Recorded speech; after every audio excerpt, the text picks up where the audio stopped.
आप सबके लिए एक बार फिर लेकर हाजिर हूँ मलीदे की रेसिपी, जो बिल्कुल ऑथेंटिक तरीके से, बिल्कुल ट्रेडिशनल तरीके से बनके तैयार हुई थी। इस मुहर्रम आप भी बना रहे हैं मलीदे, तो मेरी रेसिपी को ज़रूर फॉलो करना। बहुत ही अच्छी तरीके से, बहुत ही एकदम ट्रेडिशनल तरीके से मैंने इसे बनाया था, जो बहुत ही अच्छी है, बहुत ही डिलीशियस बनके यहाँ पे रेडी हुई थी। अब इसे बनाने के लिए मैंने यहाँ पर आटे आटे को ना हल्का सा नमक और तेल डाल के गूंद लिया था। अच्छा, तेल या घी दोनों में से कुछ भी यूज़ कर सकते हैं। और इसके मैंने थोड़ा टाइट डो लगाया था। टाइट डो लगाने के बाद 4 पेड़े बनाकर यहाँ तैयार कर लिए थे बराबर-बराबर के। अब इसमें से एक पेड़ा मैंने यहाँ पे लिया है और नॉर्मल गेहूँ के आटे से मैंने बनाया था, मैदा वगैरह कुछ ऐड नहीं किया था, सिर्फ़ नॉर्मल गेहूँ के आटे से मैंने यहाँ पर पेड़े बना कर ले लिए थे। अब यहाँ पे हल्का-सा आटा डस्ट करके इसे रोटी बेल लेंगे, शेप की वगैरह की टेंशन नहीं लेनी, क्योंकि हमें इसे वापस से पराठा बनाना है। और शेप वगैरह बिल्कुल भी खराब हो तो कोई बात नहीं, क्योंकि शेप बाद में हमें इसे चूरा ही करना है, तो आप इसे जैसे चाहें वैसा बनाएँ। अब हल्का-सा आटा लगा के इसकी गोल रोटी मैं यहाँ पे बेल लूँगी। और जैसे ये गोल रोटी यहाँ पर हो जाएगी ना, तो यहाँ पर हल्का-सा मैं पे घी और आटा डस्ट कर लूँगी। अच्छा, घी यहाँ पर 1 टीस्पून के करीब मैं इस पे लगाऊँगी। आप मेल्टेड घी ले सकते हैं, या मेरे हल्का सा घी थोड़ा जमा हुआ था, तो मैंने ऐसे पिघलाया नहीं, ऐसे ही यूज़ किया। आप चाहे मेल्टेड घी ले सकते हैं। अब हल्का सा घी यहाँ पर लगाऊँगी और घी लगाने के बाद ना ऊपर से थोड़ा-सा आटा डस्ट कर लूँगी, ताकि इस पे जो लेयर है वगैरह अच्छे से बने। और इसे आप चाहे जैसे पराठा, गोल पराठा, चौकोर पराठा, जैसा पराठा बनाना चाहते हैं वैसा पराठा आप इसका बना लें। अब मैं इसे चौकोर पराठा बना लूँगी और इसको वापस से मैं व डस्ट करके हल्का सा सूखा आटा वापस से इसका पेड़ा पराठा बना लूँगी इस पेड़े से। और फिर वो कहते हैं कि शेप वगैरह का टेंशन नहीं लें, जैसा चाहे वैसा बेलें। पर इसकी थिकनेस हमें मोटी रखनी है, बहुत ज़्यादा पतली नहीं करनी है, हल्का थोड़ा-सा मोटा ही इसे रखना है। थिकनेस आपको दिखा दूँ, हल्का मोटा ही रहेगा। अब ये बेलकर रेडी है। अब एक तवा रखेंगे, तवे को अच्छे से गरम होने देंगे। यहाँ मैंने तवा रखा, तवा अच्छे से गरम हो गया है। अब इस पराठे को तवे पर डाल दूँगी और जब तक इसे सेकना है, जब तक एक तरफ से हल्का गोल्डन ना हो जाए, जब तक इसे सेकती रहूँगी एक तरफ से। जब ये एक तरफ से जब सिक जाएगा, तब इसकी साइड्स में यहाँ पर चेंज करना है।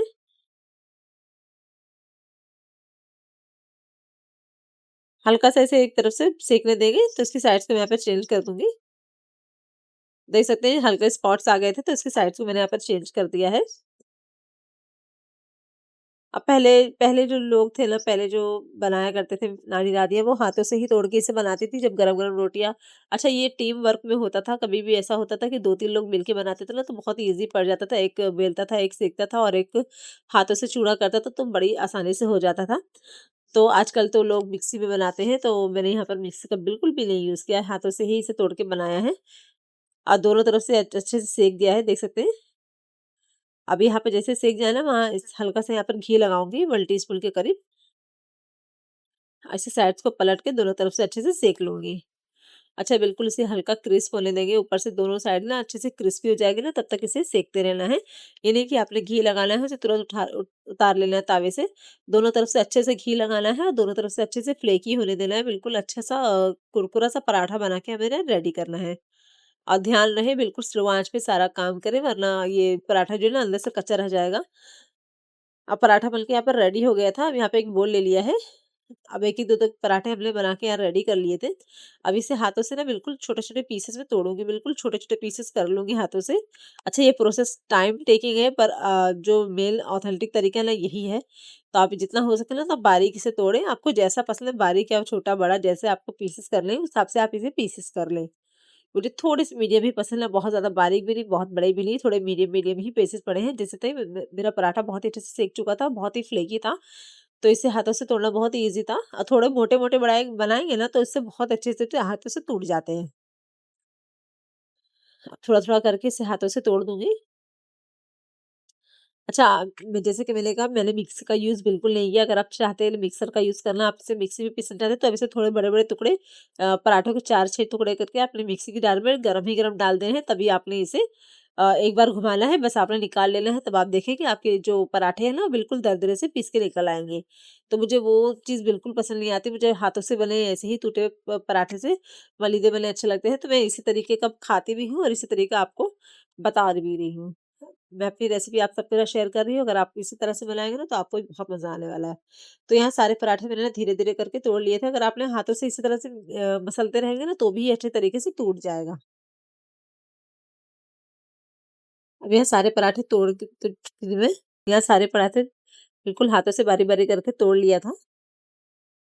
पराठे यहाँ पे रेडी हो गए थे तोड़ के। अब ये बॉल जो था ना वो छोटा पड़ रहा था, तो मैं इसे थोड़े से बड़े परात में निकाल लूँगी, ताकि सारी मिक्सिंग आसानी से हो सके। यहाँ थोड़ा बड़ा बर्तन ले लिया है, इसमें सारे रोटी के चूरे को मैं इसमें डाल दूँगी।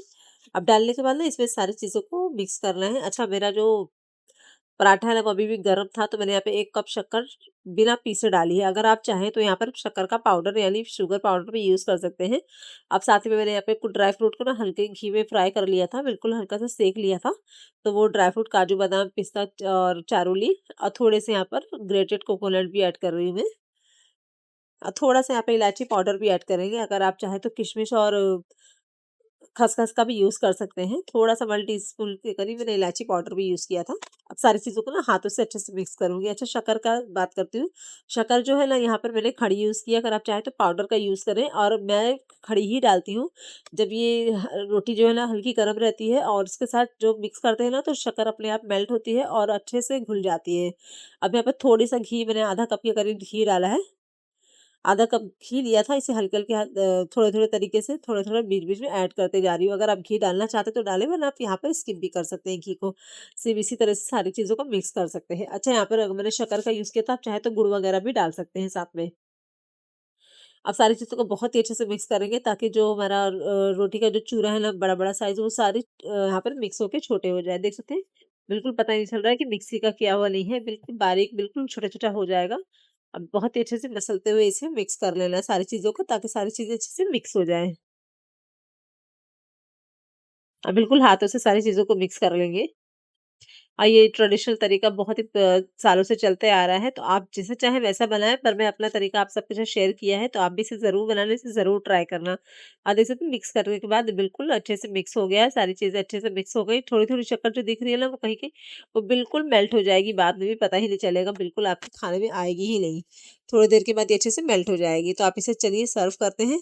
आप इसे जिसके साथ खाना, चाहे सुबह के नाश्ते में, शाम के नाश्ते में, मेहमान के आगे, बच्चों के लिए, जैसे चाहे वैसे खाएँ। बहुत ही मज़े का, बहुत ही हेल्दी भी होता है ये, बहुत ही अच्छा लगता है खाने में भी और बहुत ही सिंपल है बनाने में। तो चलिए आप इस बार ज़रूर बनाना और मुझे कमेंट सेक्शन में ज़रूर बताना कि आपको मेरी रेसिपी कैसी लगी और आप मेरी रेसिपी कहाँ से देख रहे हैं, किस मुल्क और किस एरिया से। तो चलिए मिलते हैं अगली वीडियो में अगली रेसिपी के साथ।